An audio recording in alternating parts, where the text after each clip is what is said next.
Del Evangelio según San Marcos. Un escriba se acercó a Jesús y le preguntó: ¿Cuál es el primero de los mandamientos? Jesús respondió: El primero es: Escucha, Israel, el Señor nuestro Dios es el único Señor, y tú amarás al Señor, tu Dios, con todo tu corazón y con toda tu alma, con todo tu espíritu y con todas tus fuerzas. El segundo es: amarás a tu prójimo como a ti mismo. No hay otro mandamiento más grande que estos. El escriba le dijo: Muy bien, maestro. Tienes razón al decir que hay un solo Dios y no hay otro más que Él, y que amarlo con todo el corazón, con toda la inteligencia y con todas las fuerzas, y amar al prójimo como a sí mismo, vale más que todos los holocaustos y todos los sacrificios. Jesús, al ver que había respondido tan acertadamente, le dijo: Tú no estás lejos del reino de Dios. Y nadie se atrevió a hacerle más preguntas. Hola amigos y amigas. Una anciana muy piadosa, cuando terminó la guerra, dijo: Dios ha sido muy bueno con nosotros. Hemos rezado sin parar y todas las bombas han caído en la otra parte de la ciudad. Deberemos entender bien qué significa el amor de Dios y qué significa también nuestro amor. El pueblo de Israel se mostró siempre un poco reacio a atribuir al Señor el verbo amar debido a los matices eróticos que tiene este verbo. Oseas, el profeta Oseas, fue quien introdujo la imagen del afecto conyugal en la relación del pueblo con Dios. Después de él, ninguna expresión de este amor, incluso las más atrevidas, fueron excluidas. ¿Sirvió para qué? Para expresar el afecto, las emociones, la ternura de Dios hacia el hombre. Sabemos que la Biblia está llena de antropomorfismos. ¿Qué quiere decir eso? Que proyectamos en Dios los modos que nosotros tenemos de relacionarnos. Solo después de tomar conciencia de este amor eterno, de este amor libre, entonces el pueblo de Dios, el pueblo de Israel, experimenta la necesidad de corresponder a ese amor. El Evangelio de hoy se sitúa en un contexto bien polémico. Un escriba que ha escuchado controversias, anteriores controversias, esta es la quinta controversia del Evangelio, este hombre se adelanta y le hace también a Jesús una pregunta. ¿Cuál es el mandamiento más importante? A diferencia de sus colegas que hablaron antes con Jesús, a este hombre no lo mueve el odio contra Jesús. Quiere saber realmente cuál es el mandamiento más importante. Mediante el estudio de la Escritura, los rabinos habían recabado 613 mandamientos. Ellos distinguían entre preceptos negativos, es decir, acciones que hay que evitar, eran 365, como los días del año, y preceptos positivos, acciones a cumplir, que eran 248, como lo que se pensaba los miembros del cuerpo humano. Muchos maestros sostenían que el mandamiento más importante era la observancia del sábado. Decían que era tan importante que hasta Dios lo había cumplido. Dios observa el sábado, lo dice el libro de Génesis. Jesús obviamente no acepta la primacía de este mandamiento. Jesús en realidad relativiza las tres grandes instituciones de Israel: el templo, la ley y el sábado. Otros consideraron que el principal era el que imponía no tener ningún dios extraño, ídolos. Luego existen otros dichos de algunos rabinos, por ejemplo, aquello que no deseas que se haga contigo, no lo hagas a tu prójimo. Era como el principal mandamiento. Otro, ama a tu prójimo como a ti mismo. Para algunos rabinos eso era lo principal, desde lo cual se desprende lo demás. Jesús no va a responder, diríamos, directamente la pregunta del escriba, porque Jesús no recurre al decálogo de Moisés para dar la respuesta a este escriba. La respuesta que da Jesús al escriba está tomada de la más conocida de las oraciones del pueblo de Israel. Es el credo de Israel. Escucha Israel, Shema Israel. El Señor nuestro Dios es el único Señor. Amarás al Señor tu Dios con todo tu corazón, con toda tu alma, con toda tu mente y con todas tus fuerzas. Pero veamos un detalle. Jesús comienza diciendo, escucha Israel, escucha. Escuchar significa dejar que alguien entre realmente en nuestra vida. Cuando escuchamos a alguien, luego obramos en base a la adhesión que hemos dado a esa escucha. Luego Jesús continúa citando el nombre del Dios de Israel, ya que pronunciar el nombre Yahvé para Israel está prohibido en la lectura de la Biblia hebrea. Entonces, en el siglo III a.C., se sustituyó este nombre Yahvé por Adonai, para recordar al lector que debía pronunciar este título.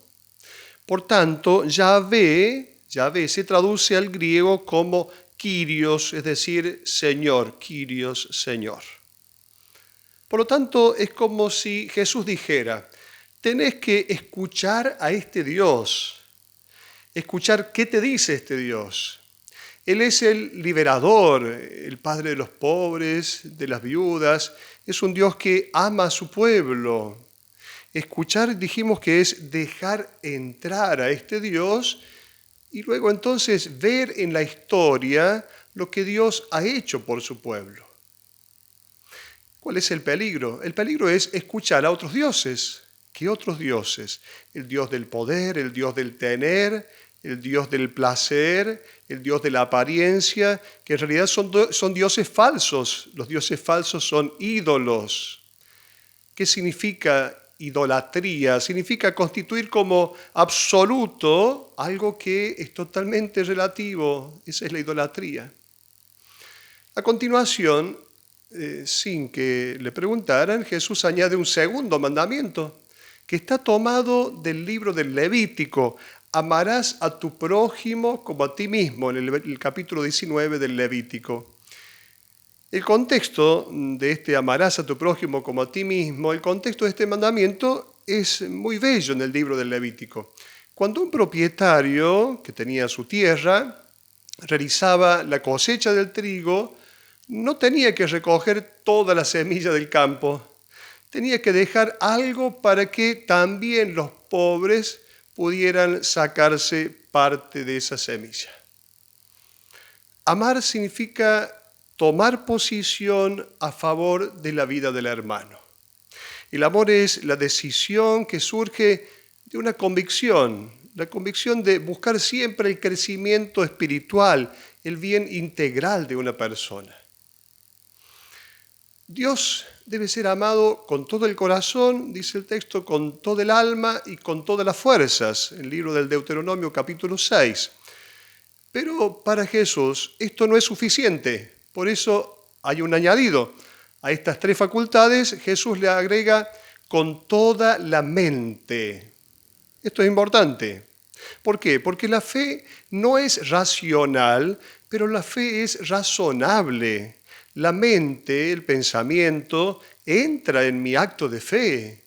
No es que va la mente por un lado y la fe como simple adhesión devocional por otro lado. Si se quiere que la adhesión a Dios sea sólida, no se puede confundir con una emoción religiosa o hacerla depender de una devoción piadosa. Debemos entonces involucrar la mente porque el conocimiento y el amor van siempre de la mano. Quien no es capaz de dar razón de su propia fe, no puede decir que ama a Dios con toda su mente. A continuación, Jesús une el amor a Dios al amor al hombre, haciéndolo inseparable, haciendo inseparables ambos mandamientos. En este tema del amor a Dios y al prójimo, hay una progresiva comprensión de la relación entre estos dos mandamientos en los evangelios. Por ejemplo, en Marcos, el primer evangelio que se escribe, hay una jerarquía de estos mandamientos. Pareciera que está uno primero, el amor a Dios, y luego el amor al prójimo segundo. Ya en Mateo hay un pequeño progreso, el segundo es semejante a este, ya están a la misma altura. En Lucas se da un paso más, no hay mención de un primero y de un segundo, sino que hay un solo mandamiento: amarás al Señor tu Dios y a tu prójimo como a ti mismo.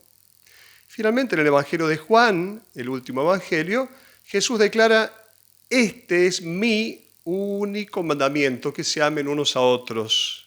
Por lo tanto, ya hay un progreso. Y de hecho encontramos en el Nuevo Testamento a Pablo que afirma que quien ama al prójimo ha cumplido toda la ley. En el amor al prójimo se verifica el amor a Dios. El amor al prójimo diríamos que es la forma concreta que toma el amor de Dios.